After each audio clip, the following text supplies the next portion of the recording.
Hey guys, how's everybody doing? So for this video, I'm going to be going over a quick little mini scheme out of the full house, a normal wide formation. It's out of the balance playbook. It's something that I used to run back in Madden 10. It's been around for a really long time, and it's kind of fallen out of flavor. It was never super popular, but it's something that's very effective for what it's meant to do. And I use this formation as a short yardage kind of formation. It's got a really nice short yardage run and a really nice quick pass. So everything about this formation is kind of based around those two plays. So I'll start off with those two for you first. And the first play, the running play that's really tough to stop in short yardage situations, is the fullback slam. And that's what makes this version of the Full House so unique. I don't think any other version of Full House has the fullback slam. I could be wrong on that, but I'm pretty sure this is the only one. But if you know of another one that does, definitely let me know so that I know that for the future reference. But this is just a very tough short yardage run to stop, even if your opponent knows it's coming. He just gets to the line of scrimmage so quickly. Really easy to pick up 1 to 2 yards on this play. Definitely good for 3rd and inches, 4th and inches, 3rd and 1, 4th and 1, stuff like that. If you need 2 yards, you can run it if your opponent's not really respecting it and you have like a little hole to go through. Otherwise, if they're kind of pinching their line, expecting it, I'd say it's only good for about 1 yard. Maybe if you fall forward, you can get 2 yards, but you just don't want to really risk it right there. Still picked up 1 yard, but kind of got stuffed.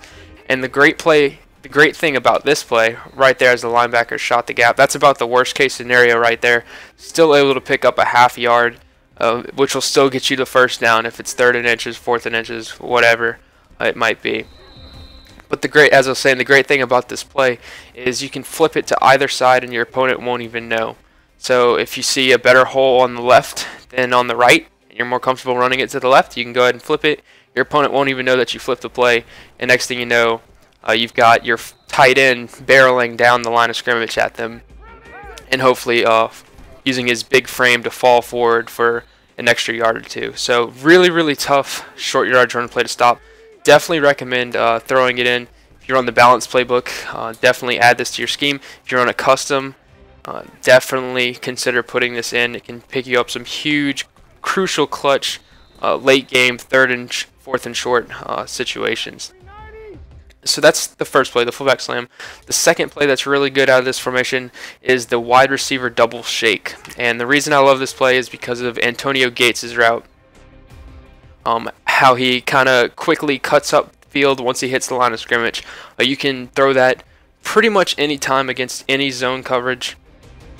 The thing about this play that used to be really good but now isn't is it used to work against, didn't matter if they were in man or zone, you could quick throw that, but now man-to-man will actually play it a lot better. If you throw it against man, there's a good chance it gets jumped and picked off, so just be very careful. You just have to quickly identify the defense at the snap of the ball. Pretty much just check. I usually look and see, you can kind of tell if they start like kind of sinking back a little bit, that's usually zone. If they stand straight up and just kind of wait for the receiver to come out the backfield, that's usually man. So that's usually how I kind of decipher the defense. If you're not comfortable doing that, go ahead, go into practice mode and just kind of put the computer on a random defense and just practice reading defenses. That's how I got better at it. So pretty much out the backfield, that was against zone, and that's pretty much what you want to do. As soon as he cuts up straight up field, you just want to throw the ball, and he'll go ahead and get that kind of animation. And usually there's no one there. Easy 5 yards usually against any type of zone coverage. Right there was against man-to-man, and as I was saying, that's why it won't work. See how I'll show you an instant replay to make it easier. But see how he kind of, instead of sinking back like he did in zone, and that's why there was so much room at first, last play whenever it was zone, but instead this time he just kind of stands there, takes a step forward, and waits for him to come out the backfield. If you throw the ball right there, he's just going to step up. He's only 4 or 5 yards behind him. He's looking at you, so he's just going to step up and jump the route. So pretty much if it's zone, what you want to do is, or if it's man rather, what you want to do is either look backside to the shake route, or what you can do is, I could have went for the user catch one-on-one with Keenan Allen, or you could just put this guy on like a curl or a smoke screen or something that beats man-to-man rather consistently, and just dump it down to them if you see man-to-man, because man-to-man will take away your first read. So you can just go ahead and put Keenan Allen on a curl route. Right there, Antonio Gates didn't even react to the pass. So that doesn't happen very often. That's actually the first time that's happened to me. So that was kind of unfortunate. I think I threw it a little bit late there. Right there. That's pretty much the ideal situation, what you want to get out of this play. A lot of people do run zone, so this play should be effective most of the time. A lot of people run stuff like cover 3, cover 4. So against those types of defenses, this is definitely something that'll be open fairly consistently.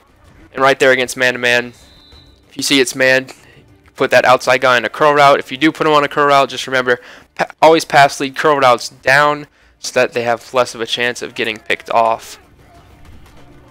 Right there, once again, man-to-man, just pass lead the curl route down.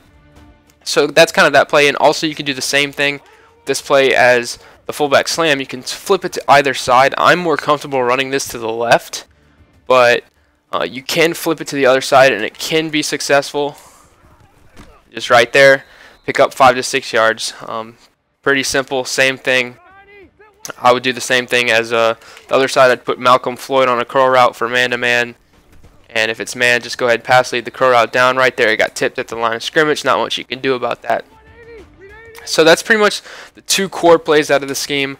The quick audibles, you have the wide receiver double shake, the halfback smash, which isn't the greatest run, but it's not awful. So it's definitely something, if your opponent's not respecting it, you think might be open, go ahead and audible down to it and try to run it. Curls. Curls is really good against like cover 3. Very hard to defend if your opponent's running a lot of cover 3. Against man-to-man, you have double curls on the outside as long as they don't put purple zones. Same thing with cover 2. The corners kind of have to decide whether to guard the curl or guard the flat. And then it's just a very good zone beating concept. And because curl routes just so happen to work against man-to-man this year, it's kind of tough to defend unless they put purples out there. So it's kind of what I'm talking about right there. That looked like cover 2. You just wait for the cornerback to run up on the flat route, and then you can throw the curl behind him. Play action pass, PA middle. I wouldn't bother with this play because it's really what you're trying to do out of this formation is just get short yardage plays, and this is kind of a deep ball play. I wouldn't run this unless it was like 2nd and short or 3rd and inches or something like that, and you were confident that if you don't complete the pass, you can get the 4th and inches. And then in that case, you could try and do something like try to like max protect or something, and try and go deep to one of your big receivers right there. Phillip Rivers kind of overthrew him, but that's the only case I would see myself running that play. There's pretty much only one other play out of this formation that I wanted to show you guys, and that is the counter lead. Now this formation does have some other run plays like the halfback slam, halfback sweep, halfback draw. I've run those in practice mode a few times. I don't think they're very effective. I'm not big on sweeps this year. It seems like they get blown up in the backfield too much. The halfback slam's pretty much the same as the halfback smash. And then the halfback draw, I'm not big on draws this year. Not too many people play like all-out coverage defense anymore because FAGD is not very effective. So a lot of people at least rush like 4 or 5 people, so draws aren't very effective. So the counter is the only other run play that I would recommend running. It's a pretty good run play. You can run it left or right, flip the play without them knowing, and get pretty good blocking most of the time. Just kind of pick your hole. It's a little mix-up if it's like 3rd and short or something, and they're really pinching their line to stop the fullback slam, and maybe you've run the wide receiver double shake, so they're using that guy or something, or you think they might be playing man-to-man so that you can't throw the double shake, and then you can go ahead and try to hit them with the counter. If your running back doesn't get blown up in the backfield, you might get some good yards. But definitely a good little mix-up play if your opponent's being very over-aggressive. It's very good if your opponent like blitzes up the middle and you have time to get outside and your blocks are able to develop, and you can try to cut it up. But very situational play, I'd say. But that's pretty much it for this little mini scheme, guys. Pretty much all centered around the fullback slam and the wide receiver double shake. Really good short yardage plays, as I've said many times in this video. I know that's an area a lot of people struggle with on those crucial 3rd and 4th and shorts. They don't really know what to do a lot of times. This is definitely something you can turn to. So I hope you guys enjoyed. Leave a like if you did. Please comment and let me know what I can do better or what you might want to see in the future. I hope this was able to help you guys out, and until next time,